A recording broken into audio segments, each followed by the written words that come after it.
Folks, welcome back. Time now for some 814 Eats, and we're going to the pit. We have Derek Carpenter here from the Smoky Pig in Hollidaysburg, McKee area on Woodbury Pike. Yes. Derek, thank you for joining us. Well, thanks for having us.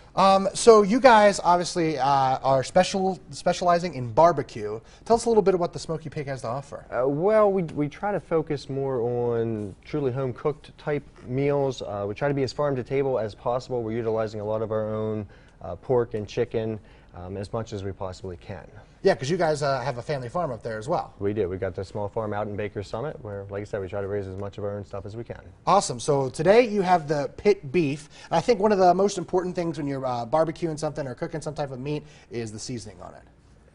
Per se. Per se. Nope, you're wrong. I'm the expert. Go home, Jordan. But this is very, very simple. Okay. What we're working with here today is a beef eye of round. Okay. So this is a very tender piece of meat, but it does not carry a lot of flavor. Got it. There's not a lot of marbling in there. There's not a lot to give it that flavor. So I'm just trying to show you guys in a shorter period of time as we can the processes of here. So all we are doing with this eye of round is a mustard rub with salt and pepper on the exterior.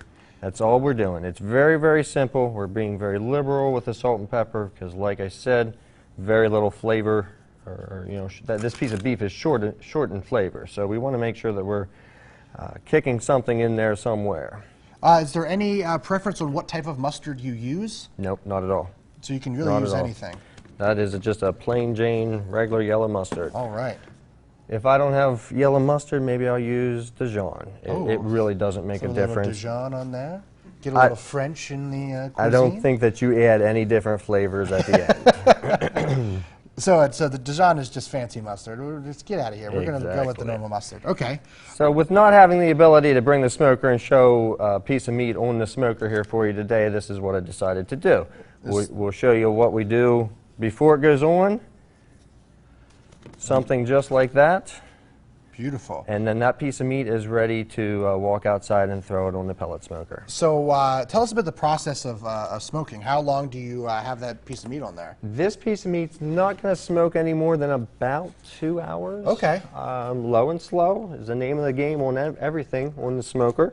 About 250 for about 2 hours is what's going to work well for this smaller piece of meat. Awesome. My goal is to take this piece of meat to just a medium. I want it to be about 140 whenever it comes off the smoker. Okay. So when you have the pit beef, there's a couple different things that you do with it here. Yeah, so we're going to show you several different sandwich options here today. Okay. So this is a piece of meat that I smoked before I came here today, pulled it right off the smoker before I came. So basically just want to show you guys what this looks like.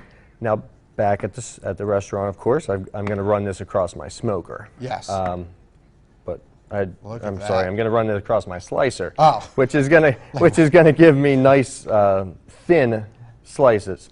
Didn't feel like bringing my slicer with me today, so we're going to improvise a little bit. But I just wanted you guys to be able to see what this thing looks like when we start to cut into it. Oh my goodness, that looks so good. People at home are salivating at you slicing this right now. Mike Doyle salivating at you slicing this right now. That's absolutely, oh, it looks so delicious. So we can see a very nice smoke ring there. That's what we're shooting for. Real nice piece of meat. Like I said, smoking it just to a medium. I want to keep as much moisture in there as possible. Yes, there's a touch of pink to it yet, but what it allows me to keep that meat moist and tender. Yes. You don't want it to be dry. You want it to be nice and delicious, kind of melt in your mouth a little bit. Well, honestly, we're smoking this ahead of time, then running it across the slicer cold. Yeah. So I'm going to smoke it, chill it, and then slice it cold. Gotcha. Slice it cold per order, basically. I don't want to slice it ahead of time because that does allow it to dry out. Exactly. So if the customer doesn't want a bit of pink to it, or a medium to it, then I can just pull that out in the rewarming process whenever we go to make the sandwiches. Awesome. So you have a sandwich here that you're going to make. So I'm going to show you 3 sandwiches and a quesadilla here today. Let's get a few of these things out of our way. Look at this. Da-da-da. Moving here. Ooh, look at that. See, TV magic, folks. We have things coming out the oven. Just so you don't have to stand here and watch me slice, I brought some already sliced stuff with me today. As you can see, a little thinner slices with what went across my slicer. company here. Oh, look at this. We're totally utilizing every part of our kitchen here, folks. We are. Look we at that. are. Okay. So where we're going here is a very nice cheesesteak sub. Ooh, that looks really good. Got some onions and peppers on there. That's what, pepper jack cheese? This there? is pepper jack cheese.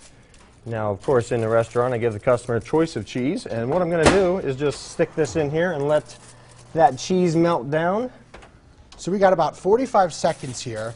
We just want to show off a little bit of the sandwiches here before we go over to weather. So what sandwich is this here? So here is just a basic roast beef type sandwich. We just put a piece of cheese on that. Going to do the same thing, let that melt a little bit. Look at that. Because you always have to have the melted cheese there. So we've got one more basic sandwich that we're going to go with. As I watch that, I just want that to brown on the outside nicely. A basic pit beef sandwich at our place is a nice 1/3 pound of this beef. And then we're going to cover that with a homemade tiger sauce. This is a horseradish mayo, little salt, pepper, that sort of thing. Perfect. People really love that one. Some nice freshly sliced red onions. Cover that up and plate that. And look at that. Voila, you have a meal right here. Pickle, looks like mac and cheese there, and some cornbread. I just wanted to show that everything at the restaurant comes with your choice of side, pickle, and cornbread. Derek, why don't you tell the folks, since we're running out of time here, where to find you where they want to taste some of this deliciousness? Okay, so we are along 36 in McKee. We do have a Hollidaysburg address, but don't let that confuse you. We are right there along 36 in McKee between East Freedom and Roaring Spring, directly beside the beer distributor. Alrighty, Derek, thank you so much for being here. This all looks absolutely delicious with the quesadillas, those sandwiches, and we're going to start digging in here.